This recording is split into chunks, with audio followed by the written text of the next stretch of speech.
Whereas Echo is going to start to become a problem in these side lanes. Again, Mouse isn't really known for his split pushing, but the option is there for EDG come mid, come late game if they want to pull the trigger on it. Well, we're heading 10 minutes into this match right now, and EDG, they're still 2,000 gold ahead of the RNG lineup. You know, taking things a little bit slower now.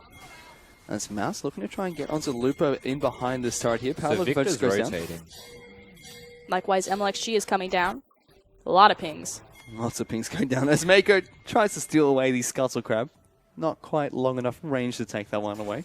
He got the blue buff. I think we'll let him off.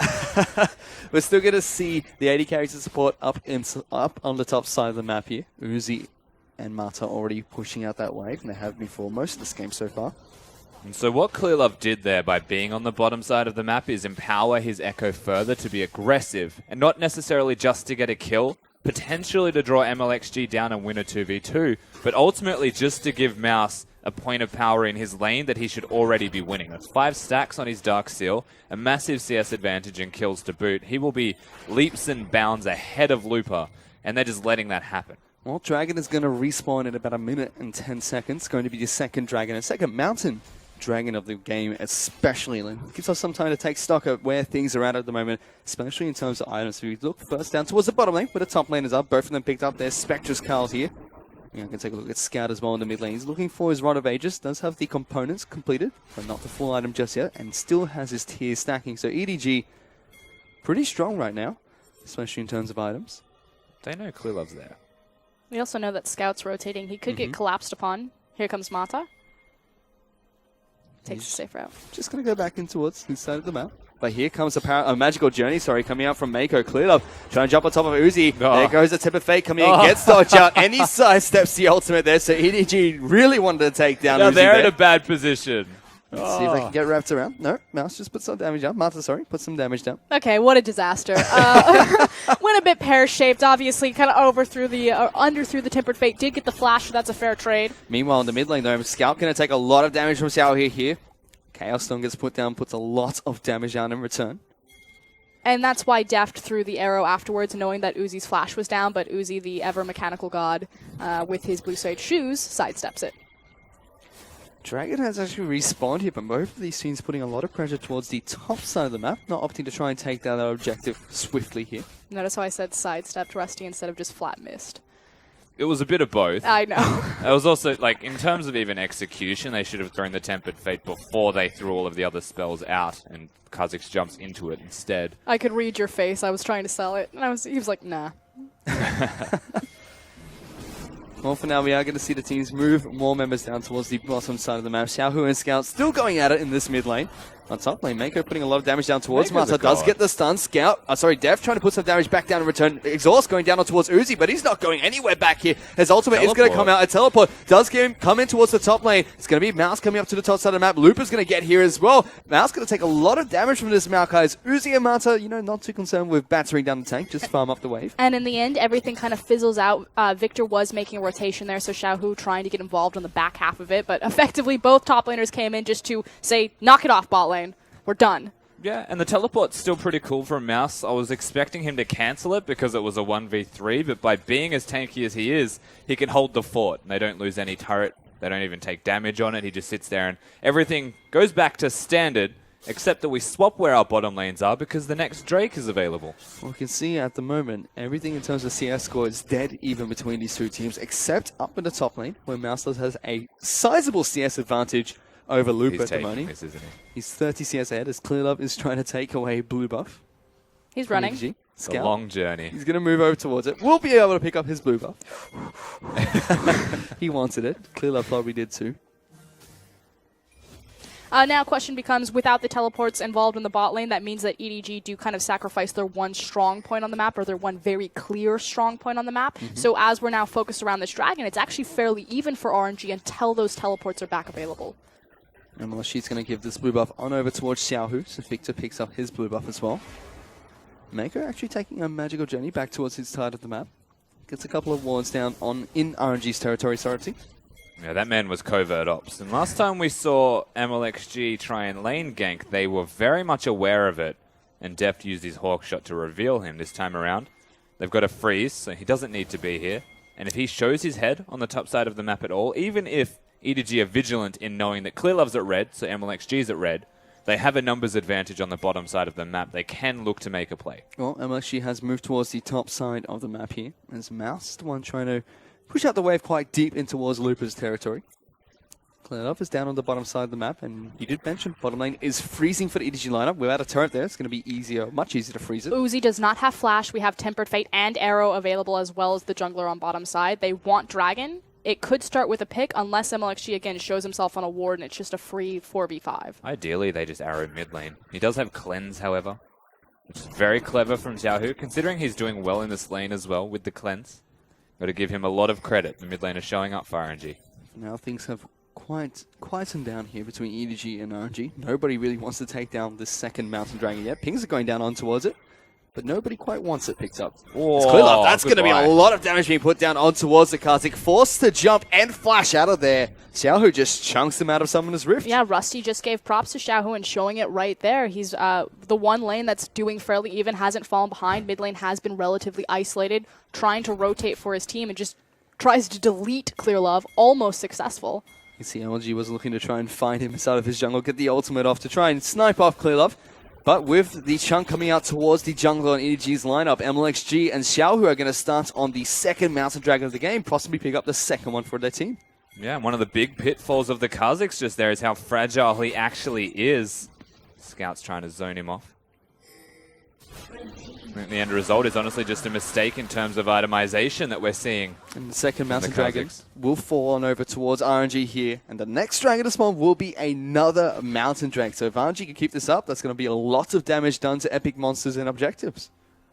Which means a very early and terrifying Baron for RNG, who are a team who historically have the highest Baron control in the LPL, as well as their siege potential on a Victor Caitlyn composition. EDG have to fight for the next one. Yep. No matter what the circumstances are, they need to get themselves in there. 3 is too many of any kind of dragon, so RNG living up to their namesake right now. Well, EDG have been able to naturally grow gold lead for themselves again. Uzi is forced to flash away as a Temper Fate comes out of Mako. Pretty much off of cooldown as well. Def does still have the arrow, so that should be noted. Meanwhile, mid. Xiaohu going to take a lot of damage, from Scout. Pops his ultimate, tries to chunk out the Victor. Such is Rise. It's hitting a point now where, while Xiaohu is doing well in the middle lane, Rise is still a champion that scales. And he's picked up his Rod of Age as well as his Merc threads there. So, pretty strong right now, Scout. So is the rest of the EDG lineup, although they did lose that Dragon. They still have a nice 3,000 gold lead for themselves. Quickly kind of steering back towards Rise and Victor. Obviously, these champions do fairly similar things. They've got burst, they have AoE splash damage, things like that. Victor is not nearly as reliant. That is such a good journey. Yeah, it is. Is not nearly as reliant on flanks as Rise is. So that flash and especially the teleport are very important summoners for Scout to be as effective in kind of a line of scrimmage set type of team fight. Speaking of teleports, all of them are up at the moment on Summoner's Rift. Mouse and Scout for the EDG lineup, as well as Looper on the RNG roster. All have their teleports up and available. You can actually see a small CS deficit growing here down at the bottom lane, as Def is 10 CS up ahead of Uzi right now. Which is shocking, because Uzi averages 11 plus CS on his opponent. And like Rusty mentioned, even the mid lane slightly going in favor of Scout right now, but the biggest deficit is still up on the top side of the map. That's grown to a 40 CS lead for Mouse. Yeah, comparatively, it's a finished Iceborne Gauntlet. As the mid lane pressure is definitely still going to continue. It'll only get worse from here. Clearlove also finally finishing a Hex Drinker, not having just the Serrated Dirk, means he can afford to face check Victors and not flash for it. He's finally picked that part of his itemization up, and that was greedy from Clearlove. He was trying to snowball off the early skirmishes and lead that he had. He was slightly ahead, but Victor still a very potent early game threat. Still means he is a full Serrated Dirk ahead of Clearlove at the moment. Oh, LMXG, sorry. Dive being set up here from EDG. EDG looking for it. Actually do get the slowdown on towards MLXG with the Q coming out from Bard. Not able to quite lock him down though.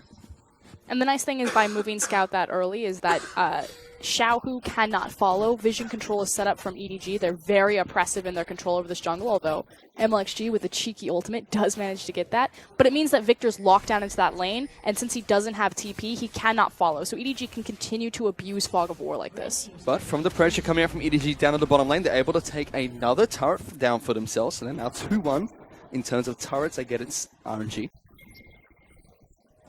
They're definitely still looking strong here, EDG. It's just those Drakes that are starting to become an ever-present issue for them. And they've been able to grow that gold lead one more time here, now up to 4,000 gold ahead of RNG. Well, it was really RNG just taking a lane swap scenario, putting Looper in a hole, and then trying to take an immediate skirmish fight off of that with a 5v5 composition. So RNG, their tendency is kind of getting the best of them, despite what they drafted for, ever-present aggression that's a little bit unbridled. You'd have to say that's kind of just something that works for them, however. Remember that they've been only playing against the rest of their group, teams that you would have to say are arguably just worse than them, plain and simple. Now they're against someone that can match them with draft and skill. Well, they're looking to try and take down Uzi here. Double The teleport's teleport. actually coming in. Def going to try to go toe-to-toe against the Caitlyn for now. Might be able to pick up a solo kill there as Def just straight up 1v1s Uzi there. Mouse not even able to get a tick of damage down in the bottom lane. Meanwhile, it's going to be Scout and Xiao who duking it out in the mid lane. Once again, Rise able to get the better of that trade. Mako trying to move up towards the top side. Can't quite land a stun. And more importantly, Def didn't even expend his ultimate in that exchange. That was just straight up auto attack on auto attack. It felt like Uzi just kind of resigned himself to his fate. I mean, you can look at the items there. Def definitely has more base damage at the moment, with the Essence River being picked up already, as well as the Zeal. Meanwhile, Uzi sitting on that Runan's Hurricane, the components for his Infinity Edge at the moment. I know that there's reasons for why that 1v1 went in Ash's favor, but we just watched Def 1v1 Uzi. Just let that sink in. Oh, what a world we live in. A glorious world. Dragon now spawning in 1 minute. Will be that third Mountain Drake, which means it's ever important that EDG fight for it. Can't afford to give that over to RNG. They do have a 4,000 gold lead just 21 minutes into the game. So EDG definitely are in position to try and contest for this next objective. And that definitely reflects in their itemization, in particular their top laner. So we keep going back to Mouse, has the Iceborne Gauntlet as well as the Spirit Visage, comparatively to Looper's items. We're coming into a big 5v5, and EDG's tank is far more online, with a lot more backline threat as well. You look at Looper, he only has the components like you mentioned, hasn't completed a single major item.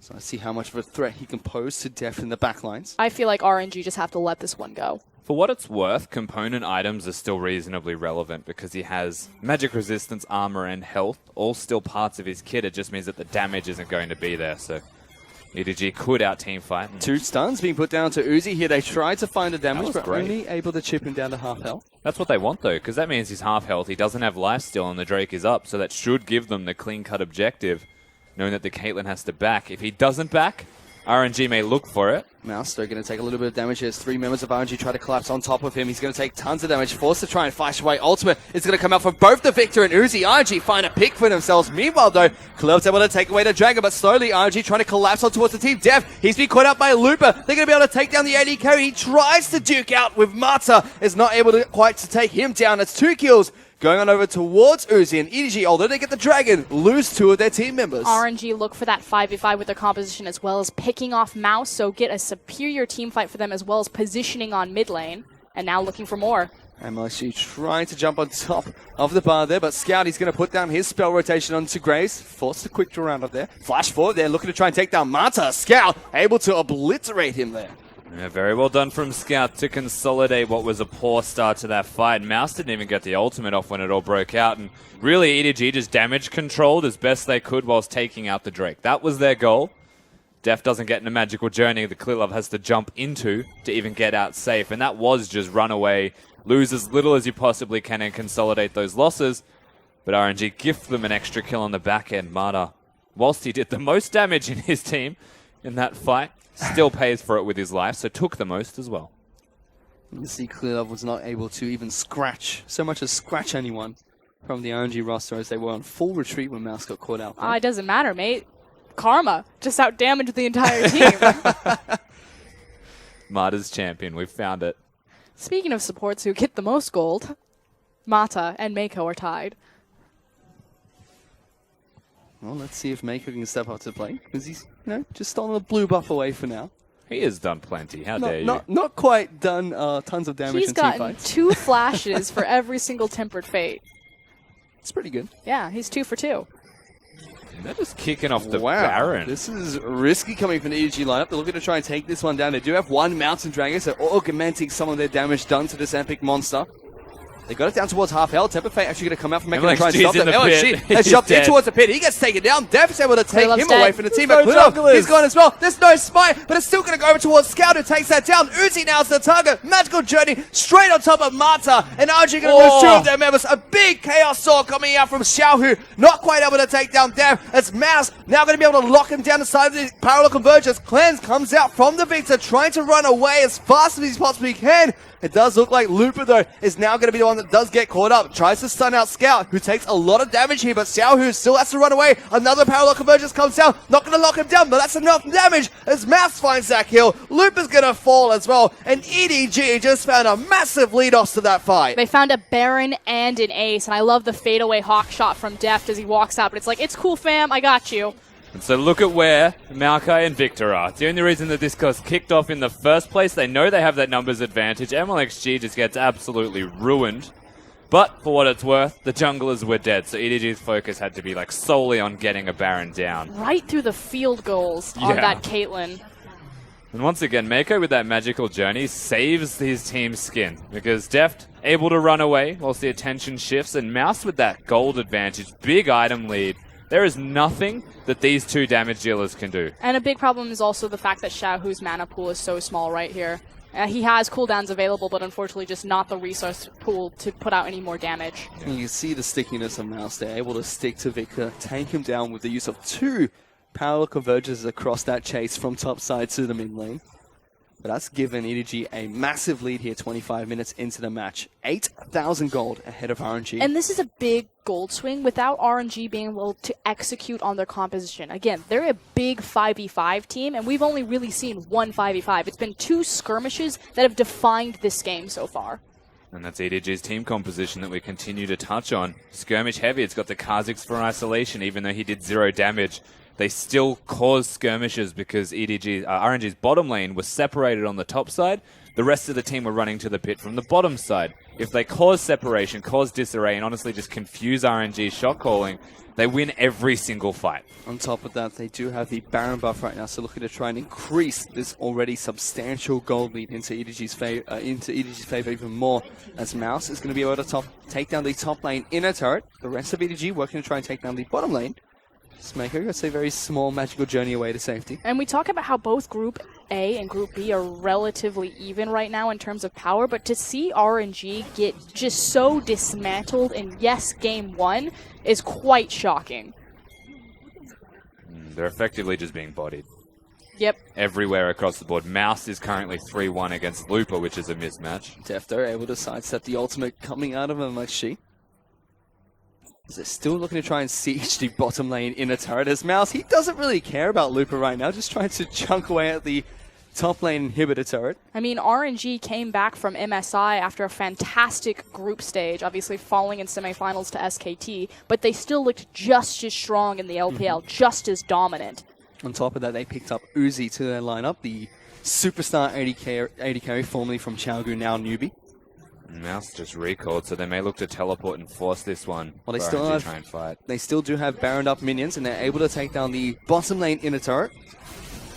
So that's a lot of objectives going on over towards EDG's favor. They're taking down every single turret outside of the RNG base. They're 6-1 in terms of turrets taken too.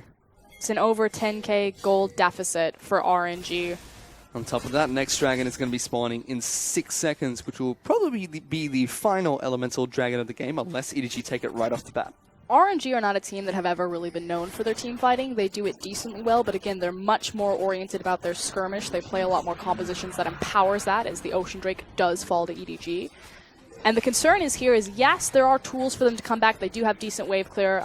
Caitlyn now has Infinity Edge, already had that Hurricane, so you got decent wave clear there. Victor, of course, is still alive. But the stall tactic here, I mean, you're looking at 15 minutes before they can become relevant in 5v5. I'll give them 10. Now we can take a look at the gold leads that have escalated here for both these two teams. You can see every single lane, or every single matchup, except for the junglers, has crossed the thousands of difference here. Only Elmashi and Klinov are close together, but it's still about 500 gold in favor of the Kha'Zix right now. Can't even give them 10 minutes anymore. There's 2 Guardian Angels on the mid and top yeah, lane. I was just looking at Ryze's items. That's More of Malmortius for Ashe as well. They've just built defensive, and when you're ahead with defensive items, you basically are unkillable. As RNG still getting picked off inside their own jungle here. Mako finds that stun down on towards MLXG, who's desperately trying to clear away this ward. They're playing a game. Deft. Sorry, MLXG and Mako are playing a game. That's great. Clear my wards, I'll place 2 more in its place. Well, RNG are still trying to hold on to whatever they can here. Baron is actually going to be respawning in about 1 minute and 45 seconds. EDG have control over Summoner's Rift right now. Could definitely try and force RNG to move away from their base. We already saw what havoc EDG can do when they do pick up the Baron buff. So RNG would most likely want to try and fight them one more time for it. And EDG are showing their hand that they are content right now just to wait for the next Baron. They're just eating up every available resource on the map, taking and clearing out both sides of the jungle. RNG, they have a very small window where they can sneak over and place down wards. One of their blue trinkets is up, so safety there, but they got 1 minute. You can actually see how desperate RNG are at the moment. They're actually using his collateral damage to try and take the Gromp on his side of the map away from Scout. Gives us some time to look at the items though, as Uzi, does hit a nice spike for himself with Infinity Edge, Hurricane, and the Rapid Fire Cannon. So he has 70% crit chance right now. Oh my God. You're not meant to do it to your own team, buddy. All of your buffs are mine. All of them. It's the enemy jungle, okay? It's still his. You know, he just pinged out as well, very nicely, that their red buff is still up and available. Yeah, neutral ground. Mako said, I got theirs. You can have yours. It's fine. To be fair, makes I reckon actually that's quite actually a lot of just sense. what he said. It's double the red buffs on the map. It also gives 9% of your health regeneration per 5 seconds, and Baron's up. So we've got double red buff down in the bottom lane for the EDG lineup. You can already see Rise. He's scouted some massive items right now. Rod of Age is stacking up quite nicely. Void Staff, Sarah's Embrace, as well as the Guardian Angel. He's ready. It's the GA that's terrifying. Rise was already a pain to deal with. Almost full item Rise, even worse. But we've got 1-4 engaged right now as EDG are looking for a pick. Now remember, Arrow and Tempered Fate are up. Meanwhile, Mouse is in that bottom side applying a massive pressure point. You also have Scouts sitting inside of the base here. We'll be stacking the home guards as much as possible, looking to try and see if we can find a teleport flank against the RNG lineup. That pink ward's going to stop them from getting vision on towards EDG. RNG have done a really nice job as they moved into this jungle, though, clearing out the wards behind them. So Scout actually doesn't have a great option in terms of TP to get flanking position on RNG. MLXG just was forced to use his ultimate to get out of the Baron pit as he quick drawed in just to get some quick vision. Found nobody from EDG's lineup in there. Don't worry, Mako had red buff, and that health regeneration. They've actually kicked it off now, though, EDG, and RNG have to respond to this. Well, they're looking to try and collapse here. Meanwhile, MLXG is going to get caught out by Scout. Takes a lot of damage. Tempered Fate will lock down 2. Teleports are coming in. It's a double kill for Scout. Clearlove's just jumping all over people as he finds the kill to Xiaohu and still stays alive. Looper is going to be the next member to fall. That's 4 kills for the EDG lineup, and they're moving straight towards RNG's base. And that'll clearly be the game. They have the creep wave behind them in terms of the... Oh, never mind. They didn't grab it mid lane. Looks like they're just going to rush over to Scout. And they're going to try and take down the bottom lane inhibitor turret. They do have another creep wave falling behind them to try and help with this push. They might try to tank it. Again, Scout has that GA available, although the tower changes definitely coming into play here. Parallel Converge is going to give Mouse a little bit of shield here as the mini wave now going to try and meet this turret. First turret is going to fall down. EDG are not stopping. Mako gets taken down by Mata there. So they're going to be able to take down the next Nexus turret. Mata forced to flash away. The Nexus is going to fall here, and EDG in 32 minutes are able to take down RNG in game number 1. We have to highlight Mako's phenomenal Tempered Fate play. He forced flashes out of Uzi every single time in that last team fight. Locked Caitlyn as well as Victor up. Uzi was able to do anything. We talked to the strength of the bottom lanes as the 2v2 and how stacked both of these teams are. I didn't see Marta and Uzi in that game. All I saw was Deft and Mako. You know, that was kicked off from that skirmish up in the top lane. EDG pick up 3 kills, and it all started from this. RNG trying to start a fight, EDG returning the favor. They find a 2,000 goldie, snowball into 4K, and it was just downhill for RNG from here. And this is the thing, when you look at these rosters, you've seen Mouse versus Looper, Xiaohu versus Scout, EDG replacing their solo laners, and you say, RNG have this. Uzi and Mata, they're enough to compensate, and Deft and Mako, like Rusty said, in game 1 at least, they just proved that they are the best bottom lane in the world. And you know, Mouse, up in the top lane, had a nice 40 CS deficit for himself. We saw Scout doing some absurd things on Rise during that game. But once again, it was all coming down to the bottom lane. One more time, Mako, fantastic Temper Fates, great magical journeys. Def dealing so much damage, going one-on-one against Uzi as well, and the Baron just cleaned things up for EDG. It definitely does help that Mouse did get so far ahead that he was able to neutralize Looper. I think that RNG from this point have to go back to the drawing board and get on a composition that allows them to skirmish if they want to be this aggressive early. Yeah, I think it was basically outdrafted by EDG because they built themselves an army that was designed to beat RNG's strength as a team, who basically just sculpted themselves a standard team composition. If it got to 5v5 fighting, it feels like the shoe was on the other foot. And because EDG got ahead early, they worked on their strengths and their drafting got ahead. They just became tanks, they're unkillable, and they snowballed out of control. I'm going to even push that a little bit farther, but I do like your analogy, is that both of these teams sculpted compositions on what the other one is strong at. Again, the previous time that EDG and RNG faced, EDG would only win 5v5s and RNG would only win skirmishes. And they just kind of, here, have a 5v5 comp, here, have a skirmish comp. And then you see that final team fight coming out from EDG. And you know, if it rains, it's going to pour because EDG, they found a very small gold lead for themselves and just snowballed that out of control. It was very clinical play from the EDG lineup against the likes of RNG, something I didn't really expect. Yeah. It is also an example about how EDG utilized Mouse. So again, Mouse was the primary benefactor of that big dive on the top side, but Mouse wasn't the carry. He was just a distraction, and that's how EDG are working with their new solo laners. Well, EDG were able to take game number 1 against RNG. We're going to go into a very short break and be back with game number 2 between EDG and RNG. Don't go anywhere.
Welcome back, ladies and gentlemen, to the English broadcast of the Chinese LPL. We're going to take a look at the MVP for game number 1. It's going to go on over towards Scout in the mid lane on his rise. I disagree. I think it should have gone to Mako. But, you know, Scout played well. We talked about this at the beginning, the pros and cons, Scout versus Pawn, and why Scout is fitting so well in the EDG solo remake.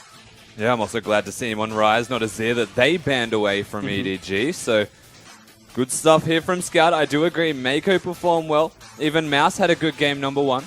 Across the board, EDG just completely outplayed and styled on RNG. Well, with his 36% damage share contribution in that game, he picks up his 4th MVP, tying up with the first place MVP rankings in the LPL right now. And it was a very clinical game from EDG almost. RNG had a few chances to fight back here and there, but it was once it was in EDG's hands, they just controlled some of this rift so well. And RNG's tendencies really got punished this game, trying to play for that very aggressive early game, and EDG right place, right time.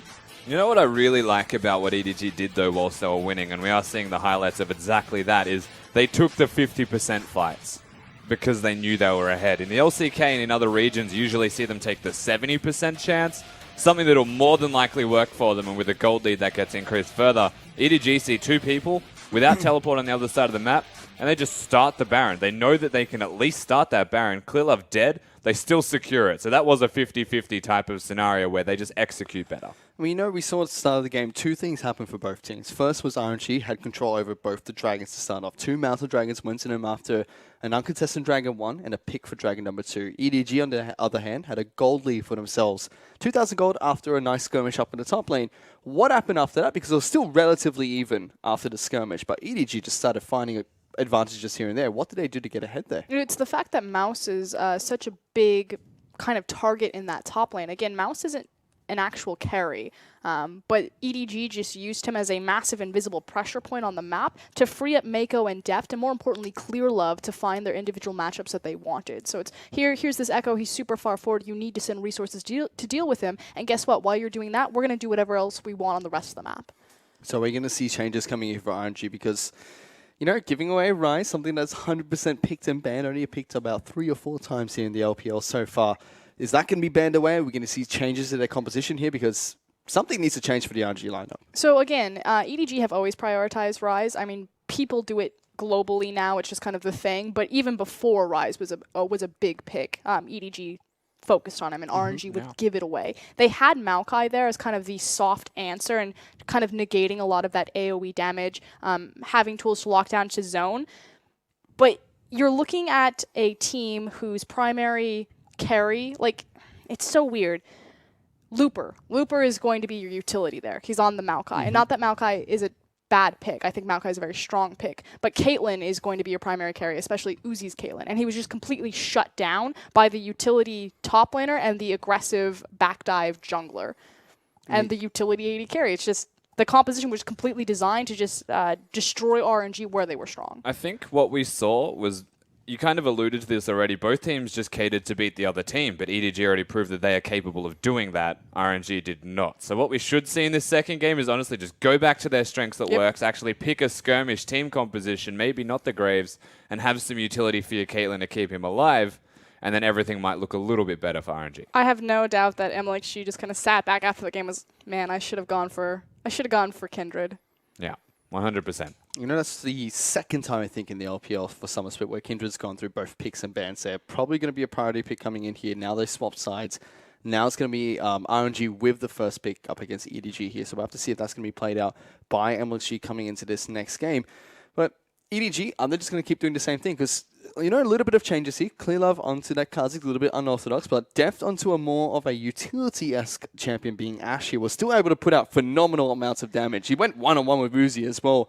And is we going to still see that? The utility champions at the bottom lane now, no more carry-esque coming from Deft? It comes down to this idea of why, again, RNG, they went to MSI, they beat EDG in the last final. They are the LPL title current holders. But people still say EDG are the better team simply because EDG, when you look at them, they get to pick where and how they beat you. They have more dimensions to them about the styles that they play. And I think what was really showcased, at least in game 1 here, is how one-dimensional RNG still are. They're still burned by their what are perceived as their strengths, which is their skirmish and their aggression. Well, let's see what these two teams change as we head into game number 2 between RNG and EDG. Brom and Ash are going to be the immediate bans coming out from RNG here, as EDG, they do not want Nidalee or Rise to be picked up by the RNG lineup. 2 Braum bans have been seen so far from RNG away from EDG, yet I think that Mako is a better Bard than he is Braum. Very unusual stuff here from RNG, but I understand what they're looking to do with that. Champions like Caitlyn can get a little bit ruined with a Braum there. As Bard is going to be that final ban coming out from the RNG lineup. They do not want 2 of Mako's champions to be banned here today, and that's 3 bans towards the bottom side of the map against EDG. What a world. And they have to ban Vlad here for EDG, so there are so many options available. I'd go Azir. But yeah, lock that straight in. Vladimir being banned away means Azir is left up and available for Xiaohu to take in this game. Let's see if he is going to be able to lock that one in. But still a lot of very strong champions. You know, Rek'Sai comes to mind.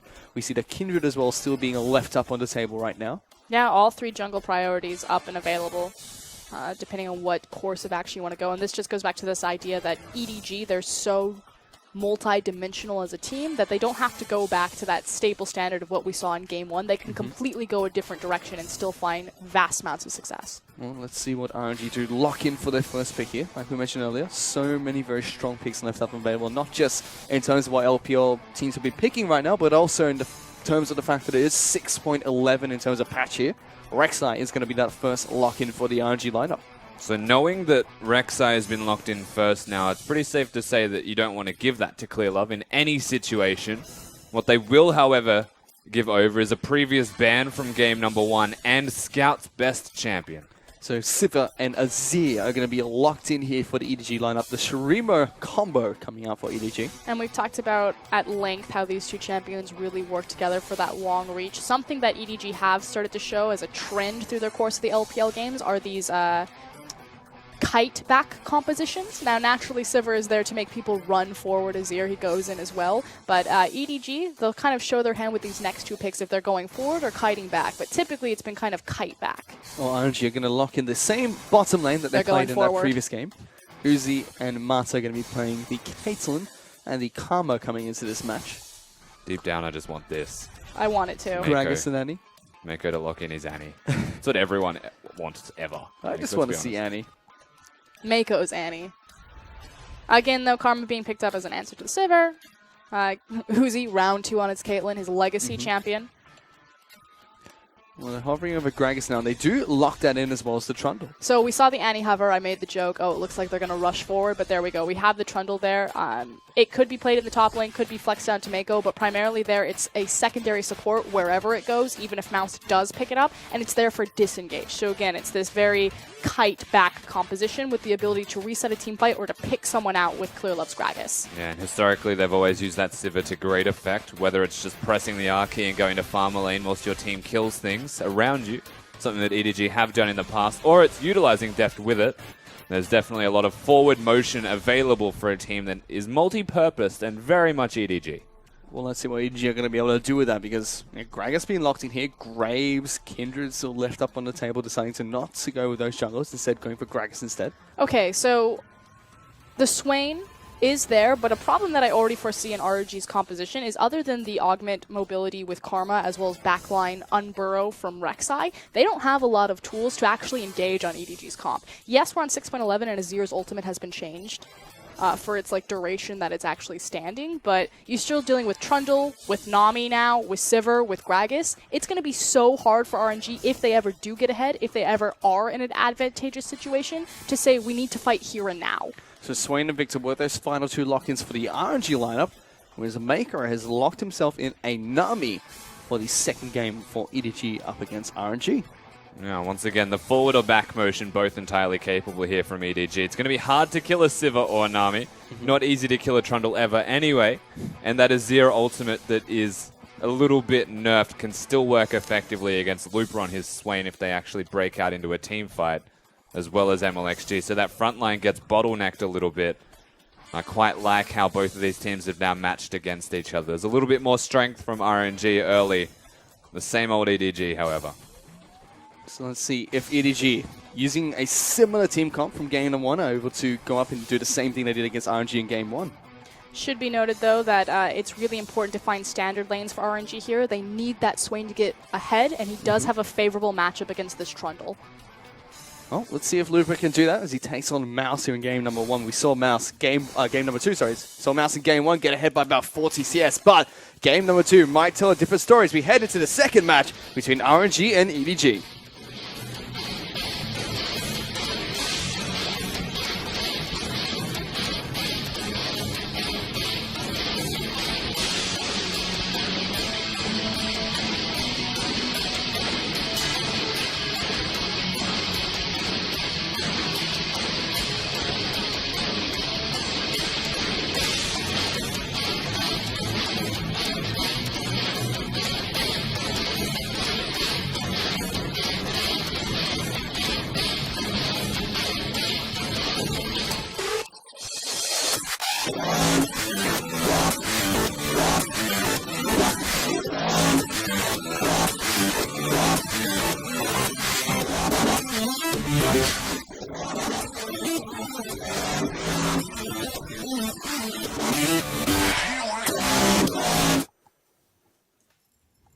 Ladies and gentlemen, we have loaded on to Summoner's Rip for game number 2 between RNG and EDG. You know, EDG were now able to take down game number 1, sorry. Let's see if RNG can strike back here in this best of 3 series. Should be noted that, again, it is going to be a Swain on the board, which means that, what is it called, Mortal Reminder, is that much more important in Death's itemization because they do not have an Ignite available to deal with that healing should Looper get ahead. Again, deep vision being set up by RNG. It's very important for them that they get standard lanes so the Swain can get the more favorable matchup. One of the cool things that a Sivir provides as well whilst you go towards the Mortal Reminder, not only does he have Warlord's Bloodlust for early lifesteal so that he can itemize immediately towards it, he also has the ability to hit the back line whilst hitting the front line, and Mortal Reminder should always actually be applied onto Swain because of that auto attack on hit. Well, Warlord's Bloodlust also being picked up here by Uzi in this game. We saw him go for the further battle in that last game on Caitlyn. He's opting to switch it up to get a little bit more lifesteal here in game number 2. So if you've never seen the Trundle versus Swain matchup, it kind of works like this. Trundle is a melee champion, Swain is a ranged champion. He's going to punch him in the face every time he wants to take CS. He's going to push him under his tower, and he's going to use his 2 damage over time abilities underneath the tower to make his life a living hell. So bad news bears for Trundle, basically. That's birds. Actually. Bad There's no news bears birds. on Swain, to be honest with you. Well played, Rusty. It does, however, open up Looper to gank threat and gank pressure. So we'll see if MLXG will prioritize Scuttle Crab on that side to give him some early vision, or if Clearlove's even going to bother with it. Meanwhile, there's been a little bit of scuffling going on in the mid lane. This train's going back and forth between Xiaohu and Scout. We take a look at the bottom lane quickly. Uzi and Mata did a camp at level 1 here. So Uzi hits level 2 first. Def still at level 1 with Meiko, who decided not to go for the Gromp pickup early. Unfortunately, Caitlyn's level 2 doesn't really mean that much. Well, it means a little bit when Marta's straight zoning them, but you're right. As now they actually just should not be there, RNG, because only one of them got the experience from that camp. Meiko and Def do hit level 2 by pushing a little bit quicker than the Uzi and Mato combo down in the bottom lane. Xiaohu and Scout still duking out in the mid lane. This has been a relatively even match from game number 1 and probably will be coming into game number 2 as well. MXG not prioritizing top Rift Scuttler, but instead going for bottom. Started on the top side of the map, did not take his blue buff, so prioritizing giving his bottom lane advantage to push by securing that vision. He's already mid, though. But I was going to say the reason that he's on this bottom side putting that priority there is because there's an Infernal Drake on the board that teams do love so dearly and may want to fight for. At the very least, they'll have vision and control of it. In particular, RNG as well. Obviously, there's some RNG available. Hold on, though. Wow, this is an interesting game coming up from LXG. They're trying to lock down Def. They're out able to pick up first blood going on over towards Mata. Now, naturally, you would like that to be on your AD carry or your jungler, but still, message received. We lost the bot lane this time around. Let's change our fortune. And it's not just the first blood going on over towards RNG's bottom side, but also there's a nice CS deficit already being built up by Uzi here. He's 11 CS, or was 11 CS, ahead of Deft. That means you now have 2 winning lanes, one organically on the top side. Check up on this Swain. This is exactly where he wants to be. We don't see the CS discrepancy yet, but knowing where Clearlove is, it gives him free reign to continue to push, and now Uzi and Mata are also ahead. You can already see the gold difference between the AD carries right now. Uzi is about 500 gold ahead of Deft this early into the game. Also has an experience advantage, being a level 3 to the level 2 of Sivir right now. And honestly, that was a little bit sloppy from EDG. Clearlove was on the bottom side of the map, and they saw the Rek'Sai poke his head out mid lane, but still they got dove for it. And frankly, not even dove. They were pushed a little bit far up, trying to fight and body that 2v2. They pay for it. Nice move coming out from Mako. Does pull the mini wave down the bottom side, so it pushes towards the EDG side of the map. The SOFM special right there. MLXG again looking for a very quick gank and priority to the bot side. Denies his, or doesn't take his initial blue buff. Has now given it back over to Xiaohu, so a very early blue to Victor. We can take a look at the top side of the map now as Lupa already being a little bit of a bully towards Mouse up in the top lane. Able to push him out of the lane very early and find a small CS deficit for himself. It's about 10 CS ahead of the Trundle right now as the wave will crash towards his turret shortly. More importantly, it does force out the teleport, which now gives Looper the option that he can freely use his TP should he want to, or he could possibly throw it in and just try to walk back to lane and compensate that for later. At this point, we actually just need to look at Clearlove and say that he needs to start trying to get something done. He is on an early pressure jungler in Gragas that can combat MLXG. We know that Clearlove is always farm inclined, however. We are seeing almost a slight necessity for him to show his presence on the map soon. And that's the key thing, is that Clearlove does like to be farm-oriented. He's more counter-gank-oriented as well, whereas MLXG is much more proactive in setting the pace on aggression for lanes. Clearlove is very good at shadowing underneath, and if I need to, I'll show up. If not, these wolves are mine. We can already see that being impacted on the map in different ways right now. Clearlove, better CS in comparison to MLXG, has an experience advantage as well, whereas MLXG was able to pick up that very early aggressive first blood for the RNG lineup. That's cute. He's going to be able to spot out one ward in the bottom lane. We'll probably spot out the second, but doesn't have enough time to clear it out. Sorry.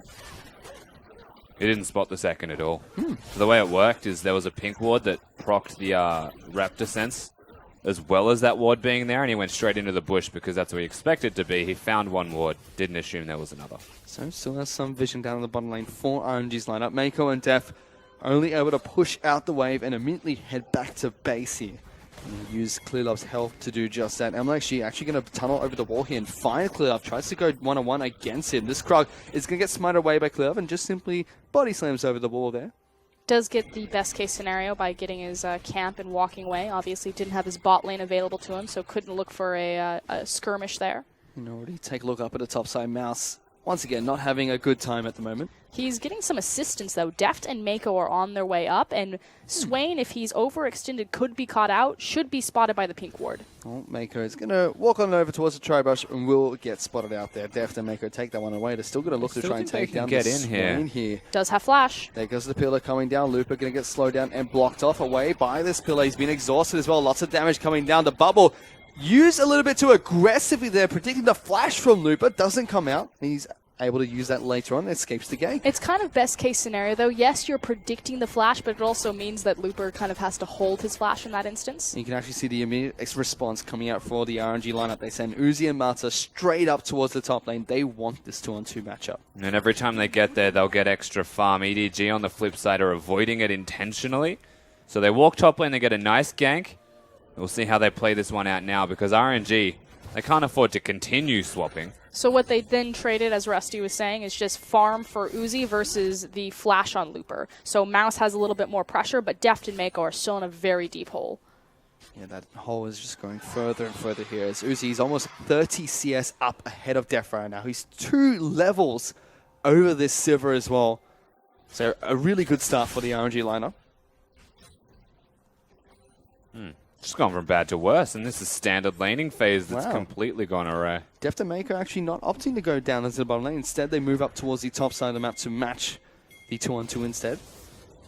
Which sounds rather dangerous here, being a level behind and about 30 CS behind the opposite AD carry. I think it's because Mouse was already in that bottom side or heading that direction, didn't have his teleport available, so EDG kind of caught out with a bit of a position error, especially because that's an Infernal Drake in the bottom. You'd think that they'd want priority of their number advantage to bot side. And they're actually not too far behind in items, just levels, so that level 5 to 6 definitely hurts them. But as far as damage is concerned, if they play it right, catch up in experience, they're actually fine right now. Ideally, they get a gank up here, though. Otherwise, they're just going to be in trouble and lose this turret slowly but surely. Uzi getting some good work down in terms of poking out Deft to Mako, as well as putting some good damage down towards the top side in the turret. And here comes that below gank. half its health. So Xiaohu and MLXG are starting to push onto their strong side of the map. Not only does this offer protection to Uzi and Mata to continue to be extended and aggressive towards Deft and Mako, but could open them up to slide up to that top side as we see MLXG sneaking up. Yeah, so they won't see him. But Clearlove has to be here because they know that they were topside.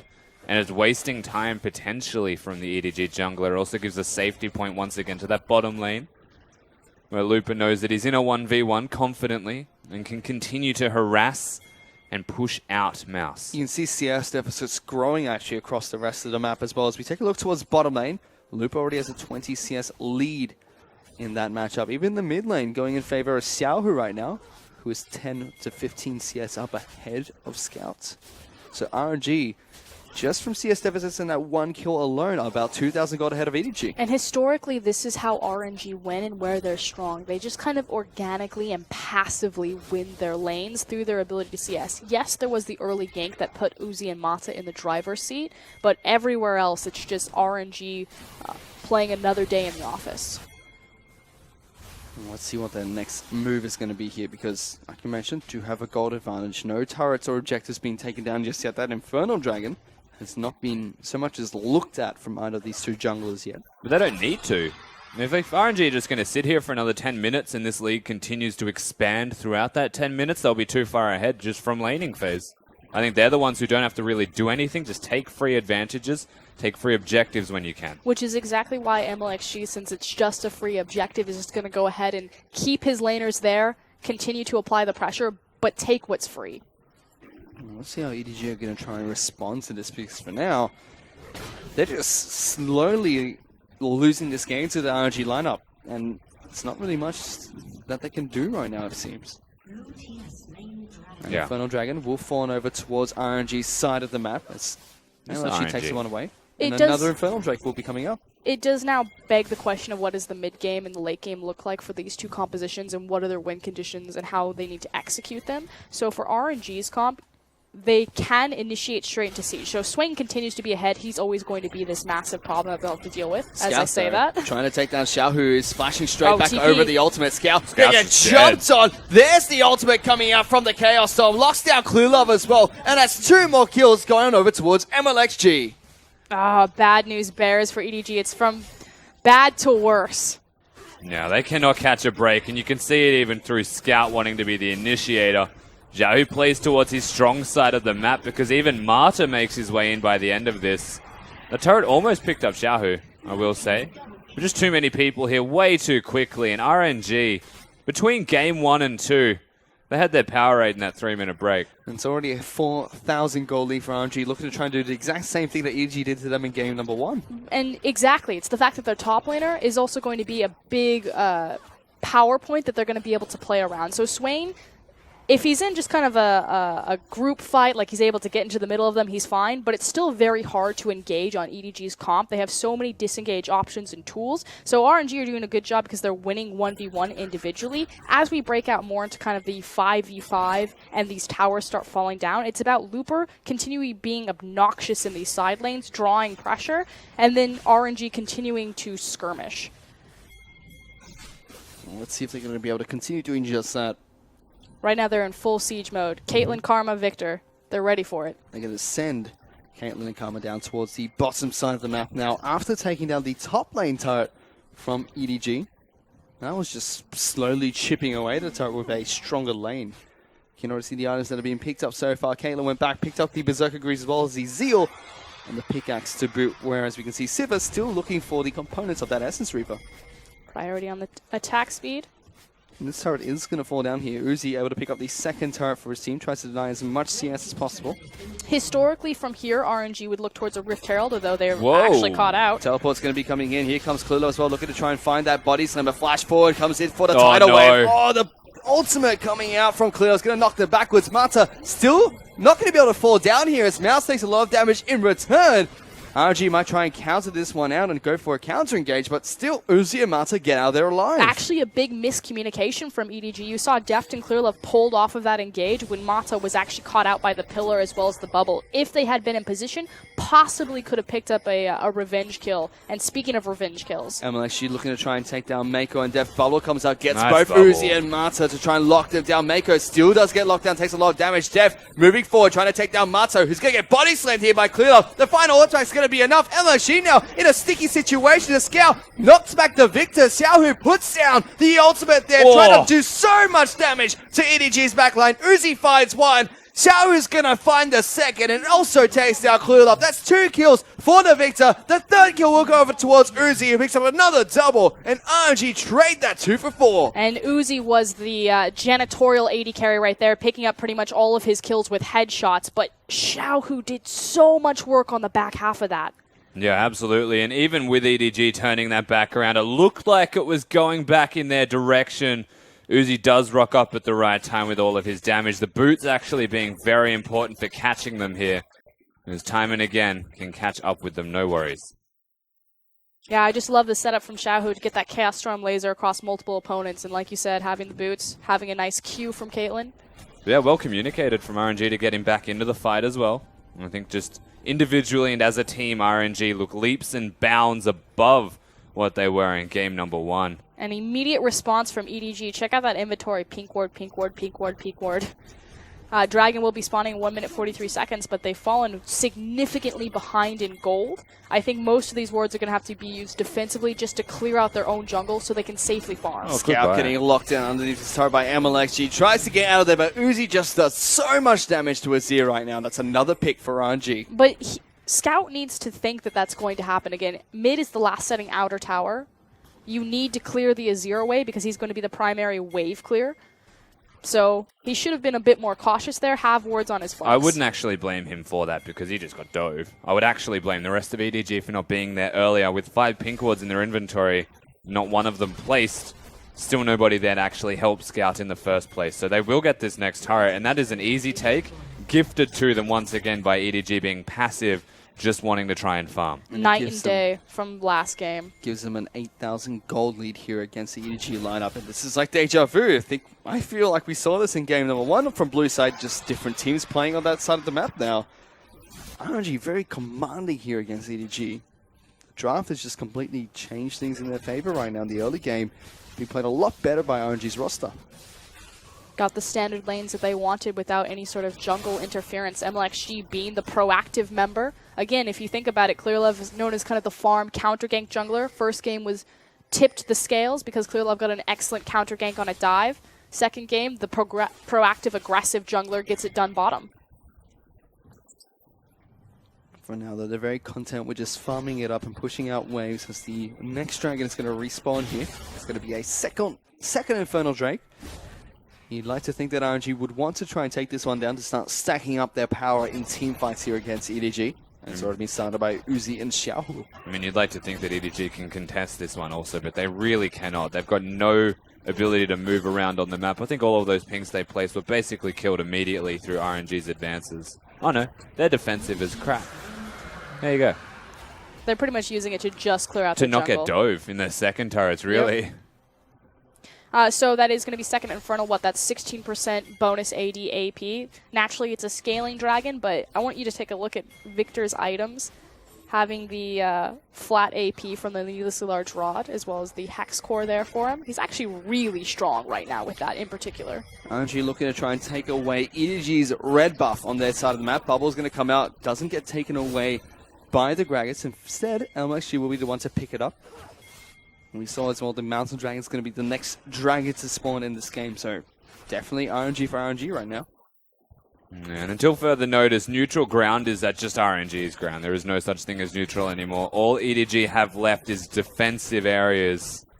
And with these turrets starting to fall and getting chipped away at further and further, the Caitlyn is just an item spike away from starting a siege for the entire team. And you see Rift Herald going to be taken down by the RNG roster there. Should be going over towards MLXG as well.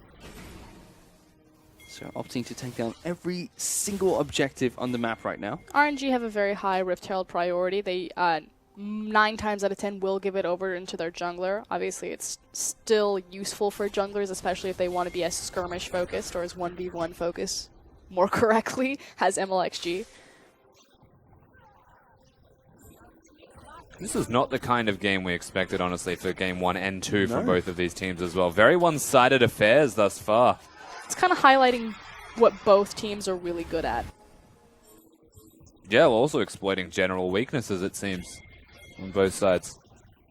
EDG, after that first game, you have to say, would be solid favorites coming into the second, but RNG turn it back around. They play to their own strengths, and they just win laning phase and start to snowball the rest of it. So much pressure is on Scout to perform right now, simply because, again, Deft is behind. Yes, Sivir will have massive damage late game at 3 items, but you're still waiting for a very weak or a very long power trough. You can see the auto attacks on MLXG just tickling him there. Sklilov going to get locked down, takes a lot of damage, forced to flash out of there. Mako as well, just from one spell rotation coming out from the Swain, is forced to sit back and try and heal up as much as possible. The siege has been started here by RNG. Uzi putting all the traps down that he possibly can. Spell shield, got to remove one of them. No, we called it an item spike away, and that's exactly what it is. RNG not playing their side waves, though. They do have pressure on the bottom side. They don't need to continuously sit here unless they want to look for a very aggressive dive. Well, they've got some good damage down towards this mid lane inner turret. You can actually see Xiaohu taking a lot of damage in return, put down that Chaos Storm that just whiffs everybody on EDG side of the map. You're still trying to farm into the likes of Sivir and Azir. There's Klilov looking to try to get the initiation on towards a Looper there, knocks it backwards, forced the flash coming out from the Swain. A Scout now tries to put some damage in return on towards Mata. Swain too tanky. Yeah, I'm not sure. 5 people strong, a couple of ultimates burned just at an attempt at Swain. RNG have already consolidated those side lanes now.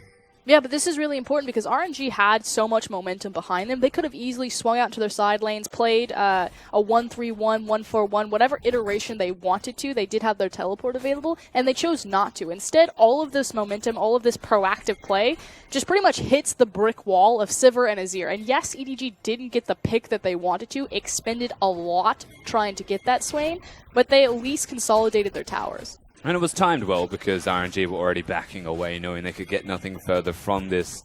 Xiaohu not running teleport also on this Victor means that Caitlyn and Victor, whilst a strong presence as 2 people in a single lane will go, they are still going to be 2 farmers in a single lane. Xiaohu can't afford to stay in a side lane for too long. Neither can Scout, unless they're both sitting by themselves, in which case RNG still at favor because of Uzi being on that Caitlyn. You take stock of things, it's 8-2 in terms of kills taken here. 4 turrets to none, 2 dragons to none, and a 10,000 gold lead has opened up for RNG right now. Baron is up on the table and available to be taken. And it's the 3rd dragon of the game, which is going to be a mountain dragon. It's going to be spawning in about 1 minute and 30 seconds as well. I mean, it's stall game for EDG. Again, they have the tools able to do that with Sivir and Azir. So RNG, how aggressive are they going to get? How fast are they going to go? It gives us some time to take a look at the items very quickly as well. Swain has that Rod of Ages looking for the Zhonya's Hourglass. MLXG on Racer here, just very, very tanky with Randuin's and Cinderhawk and Sightstone picked up. Victor does have the Ryan's Crystal Scepter and a slightly upgraded Hex Core. Looking for his Abyssal, it seems, as his next item. They definitely want to kick this off now. They have complete control. They know that EDG have no vision. They've even got Mako recalling without any left. Thanks, Clearlove. Uzi, though, again, losing a bit of RNG's momentum. Making his back, finishing up his last item. Not last item, but last item of his big power spike. So now he's got his 2 attack speed items as well as eye edge. He's double the items of Uzi right now. He's sitting on his Essence Reaver and Zeal, whereas Uzi has 3 completed items already. It kind of feels like deja vu from game number 1, just with the shoe on the other foot. This stage, RNG trying to bleed out. Whereas EDG, with this lead that they had, and around this time in game number 1, just started forcing things. Still able to push them away from the jungle here one more time. Speaking of. As Uzi looking to try and take down the turret. Mako, though, has to flash away from the Chaos Storm. One more tick would have taken him down. Scout now with a good ultimate is able to stop them from getting any further forward. But Xiaohu flashes on top of it to try and get into the backlines towards EDG. They escape, but with really low health bars. EDG do manage to get Sivir back in position, but with Clearlove backing away, they will give away inner mid. And then it does get taken out. Uzi picks up that one for his team. Baron and Dragon are left up and available as well. RNG could definitely rotate to try and take down one of these major objectives. Yeah, and they don't really need to look once again at the Drake. They know that the bigger priority lies with this big purple worm, and Baron being taken down would just unlock all of the potential in the world for them. EDG not really close enough just yet. Mako looks like he wants to try and steal that with a tidal wave. Not going to happen. It does get smited out by LMG. Clearlove was walking forward trying to get towards a bit, but it's not going to be enough. Jahu's. They find him. They take him down. Scout now has to try and do the streamer shuffle to get out of there. The Azir still trying to run away from Looper. Puts down another room. Not going to connect. There's an exhaust going down, but they still lock down this Azir. RNG find another kill for themselves and the Baron buff. And they've got the creep wave behind them as well, so they're going to pick up where they left off and start sieging into this inhib. Deft is in position. Yeah, Clearlove dead, Scout dead, a lot of their disengage gone, and the wave clear from a Sivir definitely lacking. RNG have all of the tools available to them just to continue pushing and get everything that they want. The turret up in the top lane for the inhibitor falls down. The inhibitor is going to fall down shortly after as well. Pings are going down towards the mid lane inhibitor turret. Scout is still down here. He's going to be respawning the next 20 seconds. This inhibitor turret is going to take even more damage in the mid lane here. Mega does find a good bubble towards Mata. There's Mouse.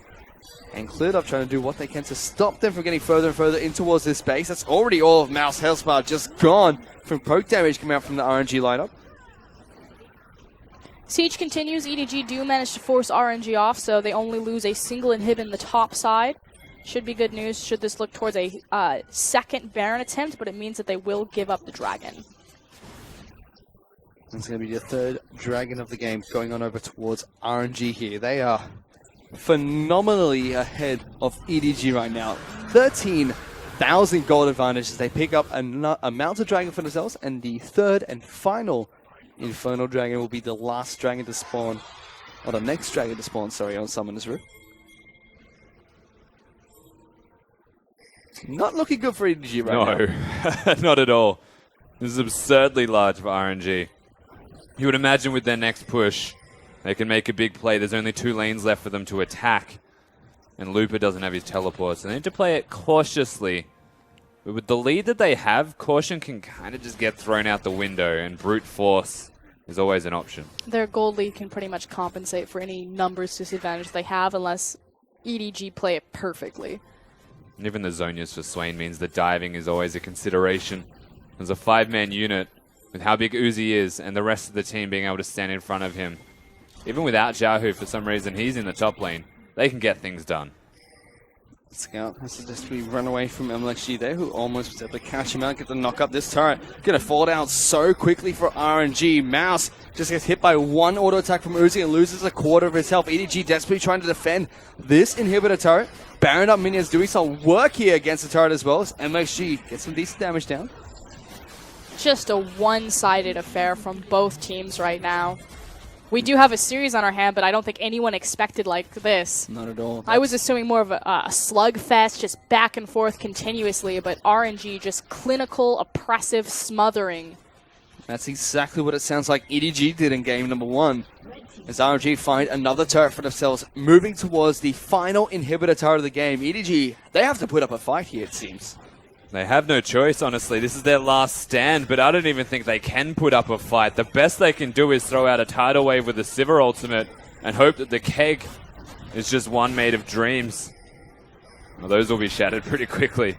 They have to go now. They're running out of time. That turret is going to fall down rather shortly here. EDG, they're looking to try and catch out Looper. He's being a pest inside the base of EDG. Not just him. runs around. Anyone but Looper. the inhibitor. They have zero options for Looper. Again, because of how far Deft is behind, he doesn't have the Mortal Reminder. They have no way to stop Swain. This turret's going to fall down if they push on towards it. One final push from RNG should be able to take it down. EDG, they pull the trigger. There goes that tidal wave. Mako trying to find the fight they were looking for. Here's Clearlove onto the backside. Going to put down the ultimate. Separates the team. But there goes the turret. It's fallen down. They've broken into the base one more time. RNG, they're going to look to try and take down EDG here. They take down Mouse. They find the first kill. Flashes forward coming out from all their members. The Nexus turrets are getting worked on by the RNG lineup now. They're going to be able to take them down, and without a fight coming out from EDG here, they're going to be able to take down the Nexus as well. Game 2 is going to go on over towards RNG. And no one could deal with Looper. Death was so far behind, he effectively zoned off 4 people